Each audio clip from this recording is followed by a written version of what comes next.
Ya Rabbi bil Mustafa balligh maqasidana waghfir lana ma madha ya wasi'al karami ya Rabbi bil Mustafa balligh maqasidana waghfir lana ma madha ya wasi'al karami huwal habibul ladzi turja لكل حول من الأحوال المقتحمين يا رب بالمصطفى ملك سيدنا واغفر ما مضى يا واسعا يا أكرم الخلق ما لمن نلوذ به سواك عند حلول الحادث الأمامي يا رب بالمصطفى بلغ مقاصدنا واغفر يا واسع الكرم اللهم صل وسلم وبارك عليه وعلى آله. Qala as-Syekh Mu'allif rahmatullahu ta'ala wa naqa bihi wa bi barakatihi wa ulumihi wa bikum fid darin amin Allahumma amin. Wa fi riwayatin an-Nasa'i wa Ahmad qala Rasulullah sallallahu alaihi wasallam salasatun qad harama Allahu alaihimul jannah mudminul khamr wal-aqu wad-dayus alladhi yuqirru fi ahlihil khaws. Kata Nabi Muhammad SAW dalam sabdanya, salasatun qad haramallahu alaihimul jannah. Ada 3 jenis orang yang diharamkan Allah Subhanahu wa taala untuk masuk ke dalam surga. Sebenarnya banyak kategori yang Allah haramkan di dalam masuk untuk di dalam surganya Allah Subhanahu wa taala.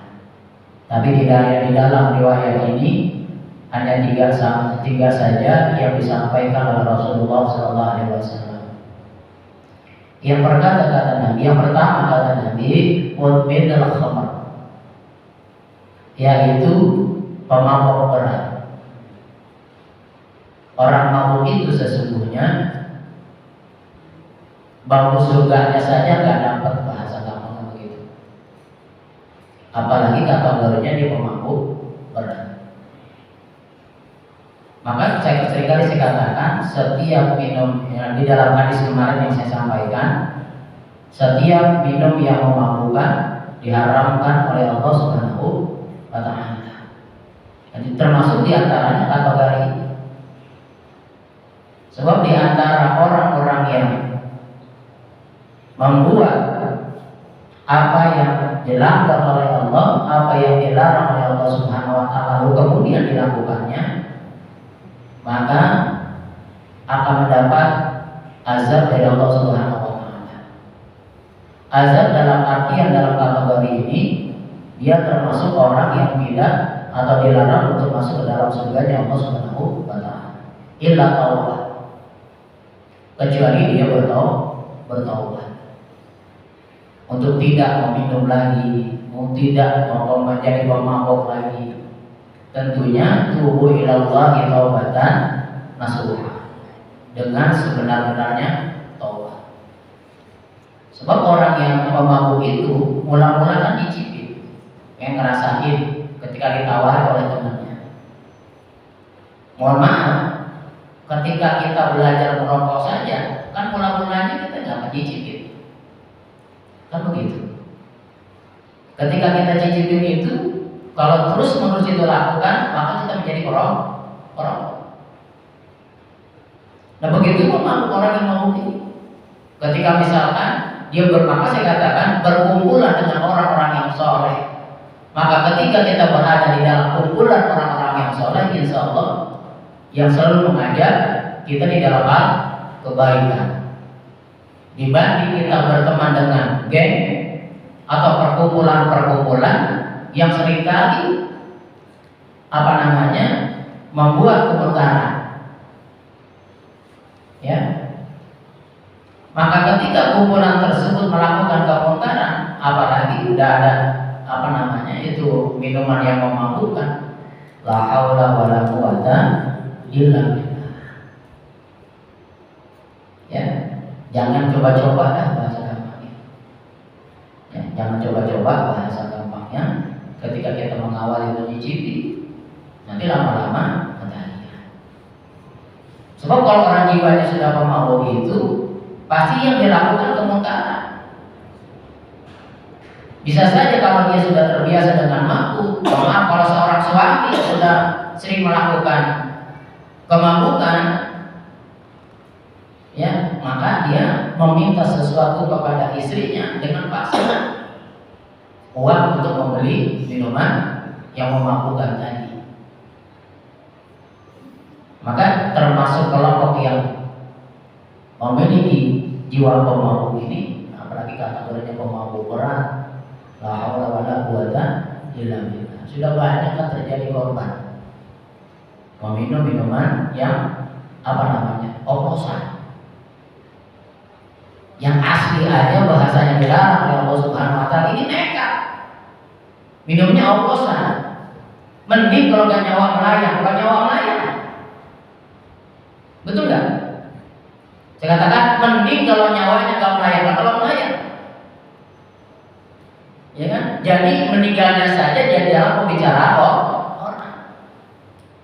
Kenapa dia meninggal? Lagi mabuk kan? Ya. Sebab dari minuman tersebut itu akan, ya bahasa gampangnya, orang minuman khamar itu kan coba deh dites dengan api misalnya. Itu pasti mengeluarkan mudah terbakar. Apalagi diharapkan ya Allah Subhanahu. Jangan coba-coba dah bahasanya. Kalau masalah rokok mah, ya itu tergantung kita dah. Ya. Nah, maka ketika orang yang melakukan minum khamr, ya, menjadi pemabuk berat ini, udah saya katakan di pembahasan sebelumnya, akal sehatnya akan hilang. Boleh dikatakan pada saat dia mabuk itu gimana hilang? Ya, maka kita hindari hal-hal yang merusak iman. Salah satunya itu tadi. Dalam kondisi kita mabuk, iman kita udah pasti dong akan terhancurkan dari perkara yang dilarang oleh Allah Subhanahu wa taala. Maka hindari hal-hal yang demikian. Wal-'aqu wad-dayus. Ya. Wal-'aqu ini adalah orang yang pendurhaka terhadap kedua orang tua. Kalau dalam ilmu lainnya adalah uququl walidain. Ya, durhaka menjadi orang kepada orang tua. Ahsantu birrul walidain. Ya, lebih baik kita berbakti kepada kedua orang tua kita. Yang dilarang oleh Allah Subhanahu wa taala, bahkan durhaka terhadap orang tua ini termasuk di antara dosa-dosa besar di hadapan Allah Subhanahu wa taala. Ketika kita berkata saja, ya, maaf, ketika kita berkata saja itu sudah dilarang oleh Allah Subhanahu wa taala. Apalagi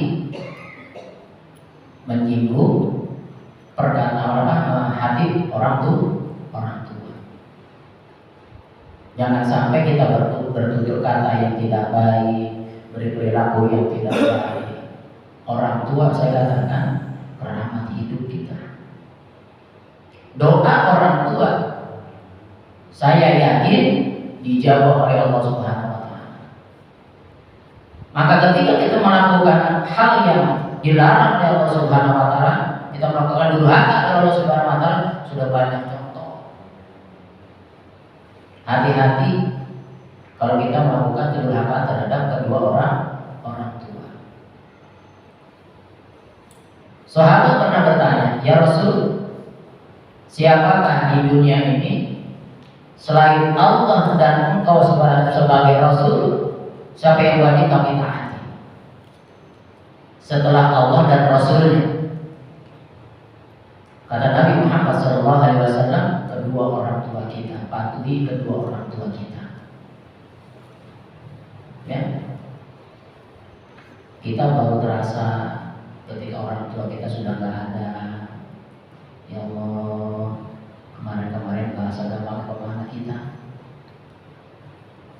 Bahkan saya pernah melihat di video di salah satu di medsos itu ada orang tua yang mau dititipin di panti asuhan, apa namanya tuh, panti jompo. Teganya luar biasa orang tua. Ya. Kalau orang tua 10 anak bisa dihidupi, dibanding 10 anak belum tentu mampu menghidupi kedua orang tua. Luar biasa jasa orang tua kita. Orang dulu kan banyak anak, karena pepatahnya banyak anak banyak rezeki. Ya, termasuk saya.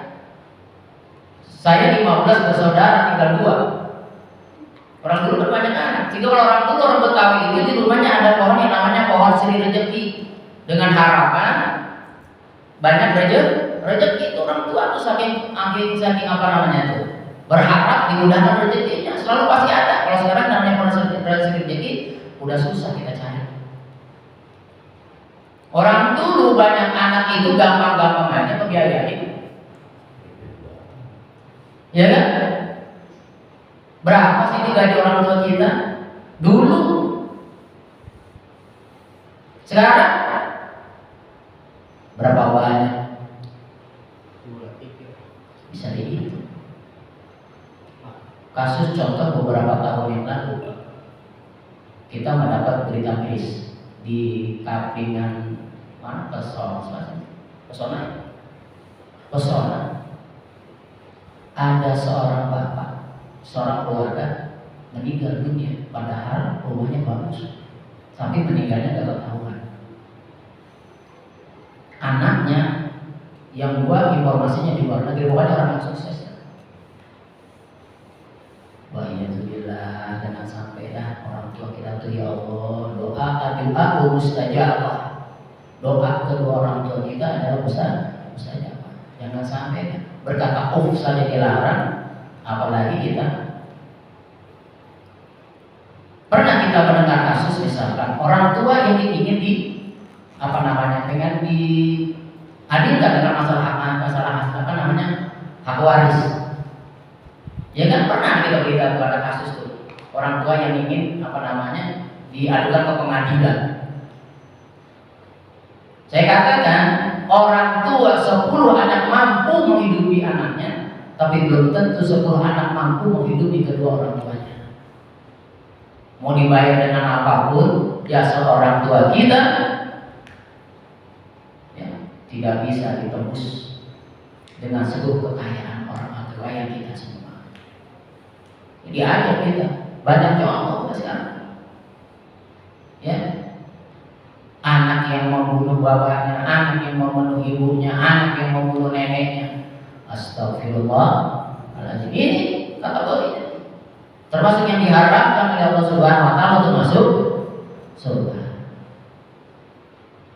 Maka jangan kita hindari kita melakukan kesalahan sedikit aja, kesalahan terhadap orang tua kita. Pernah ada sebuah kisah yang bernama Jurais Al-Qarni.